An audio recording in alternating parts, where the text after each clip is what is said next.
Hello friends, welcome to my channel Prabha. Today we are going to talk about the disorders of the urea cycle. Yesterday in the previous video we have already seen the urea cycle, their steps, their regulations and how it is going to happen. So first we are just going to revise what is the urea cycles. So as we have told you, there are 5 steps in the urea cycles. The first 2 steps, the step number 1 and step number 2 occurs in the mitochondria of the hepatocytes or the liver cells, and the last 3 steps is going to take place in the cytoplasm of hepatocytes. So the first step is formation of carbamoyl phosphate. Second step is the citrulline synthesis. Third step is arginosuccinate formation. Fourth step is cleavage of arginosuccinate, and fifth is the final urea formation. If you see the pathway, this is the urea cycle pathway in details. In the first step, if you see the carbon dioxide, which is in the form of bicarbonate, plus ammonia, which is coming from the protein degradations, is going to combine, join together with the help of, with the involvement of ATP. 2 ATP is going to involve there, and carbamoyl phosphate synthase 1 or synthetase 1, because ATP is going to involve. So it gives us carbamoyl phosphate. This reaction takes place into the mitochondria. This carbamoyl phosphate is going to combine with the ornithine. The ornithine is going to be synthesized into the cytoplasm, but it is coming into the mitochondria just for these reactions. So ornithine and carbamoyl phosphate to combine together with the enzyme ornithine transcarbamylase and gives us citrulline.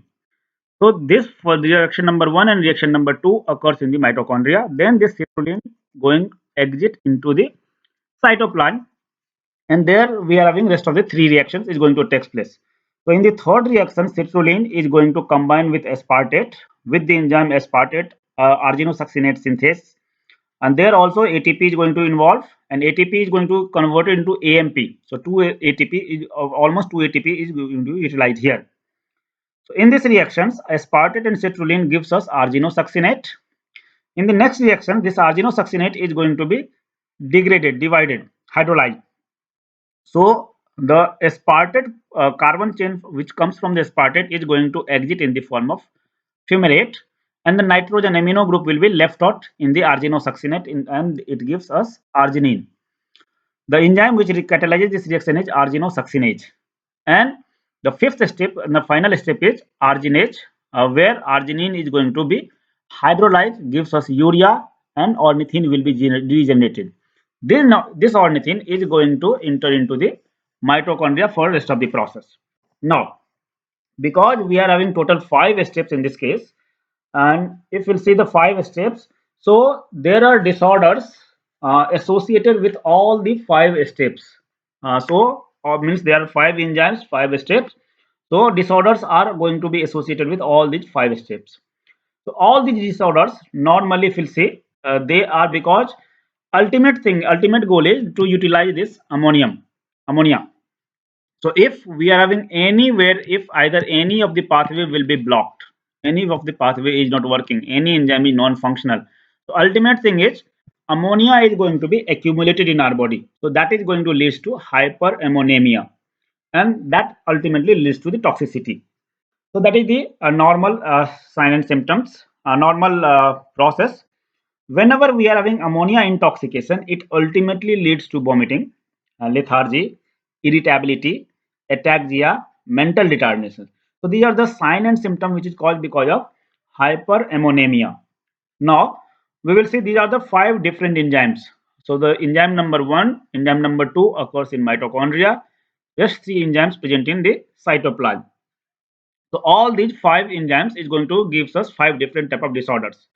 So first enzymes, if we are having any kind of inability, any kind of abnormality in the carbamoyl phosphate synthase 1, it leads us the hyperammonemia type 1.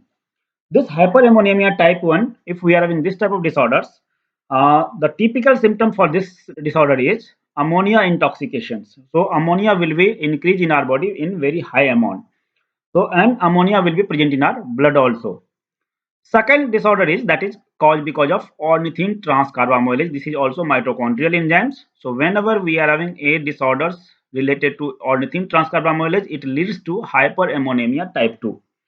This disorders, hyperammonemia type 2, is a X-linked disorders, and this is the most common urea cycle disorders. So this is one of the most commonest all the out of the five different forms. In this case, the most common sign and symptom is the increase in the ammonia. Ammonia will increase, as well as amino acids, especially glutamine is going to increase in our blood, as well as cerebrospinal fluids and the urine. One important role of means a sign and symptom of this disorder is the uric acid. Orotic acid is going to increase.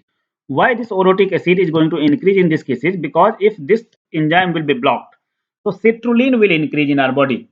So this citrulline is going to be converted into orotic acid. So this orotic acid, normally it is a pyridine metabolites. So this is going to increase in these disorders. So orotic acid will increase. Glutamine is also going to increase. I have told you most commonly. Ammonia and citrulline is going to be present in high amount in the blood, cerebrospinal fluids, and it is going to be excreted into the urine also. The third disorder is because of the deficiency or abnormality of arginosuccinate synthase, which leads to citrullinemia type 1. In this case also, ammonia intoxication will be there. Ammonia is going to present in very high amount in the blood. Not only in the blood, it is also going to increase into the urine and cerebrospinal fluids. Type 4, that is called as arginosuccinate deficiency. This is going to lead to arginosuccinic aciduria.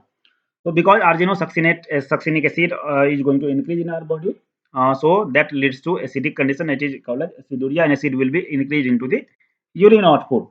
So in this case, ammonia and arginosuccinic acid is present in very high amount in the blood, cerebrospinal fluids, and the urine output. And the fifth one, that is the last one, that is called as arginate.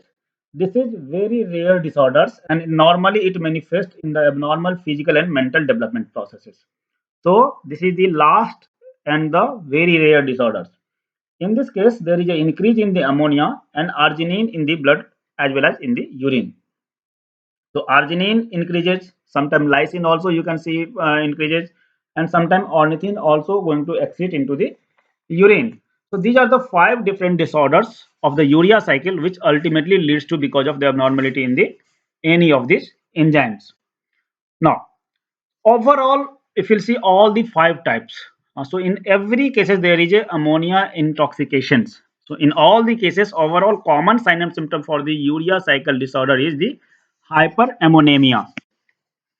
So that is the ultimate sign and symptom for any urea cycle disorders. Now, how we are going to diagnose it? So difference, that is called a differential diagnosis.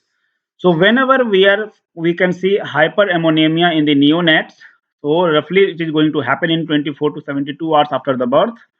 So first, if we'll say there is no acidosis or no ketosis is going to be present, if we have find this one, then we are going to suspect that there is a urea cycle defects. So we are going to assay citrulline level in the blood.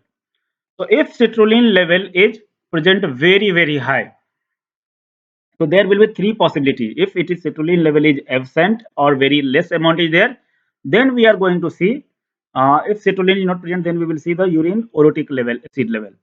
So if urine orotic is none or very low, it is because of carbamyl phosphate synthase 1 deficiency. If orotic level is very high, it is ornithine transcarbamylase deficiency. That is the detection. If citrulline level is roughly 100 to 300 micromole, then we are going to assess the plasma arginosuccinate or anhydrides of arginosuccinate. So in that case, we can find out if this is the case, then we can confirm that it is because of arginosuccinate lyase deficiency. And if citrulline level is very high, more than 1000 micromole, then we can confirm that it is because of arginosuccinate synthase deficiency. And the fifth one, that is because of arginase deficiency, that I have already told you, it is a very rare disorders. So that's why we don't have that disease here. Now we have seen citrullinemia 1 type 1. There is another disorder that is called as citrullinemia type 2. This is a onset roughly occurs between roughly age of 11 to 79 year of age. In this case, the manifestation it occurs reoccurrence of hyperammonemia with the neuropsychological symptoms like very aggressions, irritability, hyperactivity, delusions, disorientations, restlessness, coma, seizures. Number of disorders will be there. This symptom often provoke on the alcohol and the sugar intake, as well as in certain medications or surgery also. This is caused because of the deficiency of the genes which normally codes a protein that is called as citrine. This citrine is a protein which is present in the mitochondria. So it is a mitochondrial solute carrier protein which normally involves in the mitochondrial uptake of glutamate and export of aspartate. So in mitochondria, you might be knowing that we are having a subtle system that is called as malate aspartate subtle system. In this subtle system, we are going to use this citrine proteins. If we don't have this type of this proteins, there is a deficiency, there is abnormality in the citrine proteins that leads to citrullinemia type 2. So these are the 5 different disorders along with this citrullinemia type 2, which is the 6th one. So this is all about the disorders of urea cycle. So thank you very much for today. Hope you have understand it. If you have any query, any comments, you can write in the comment box. If you have not subscribed my channel, please subscribe it. Thank you very much.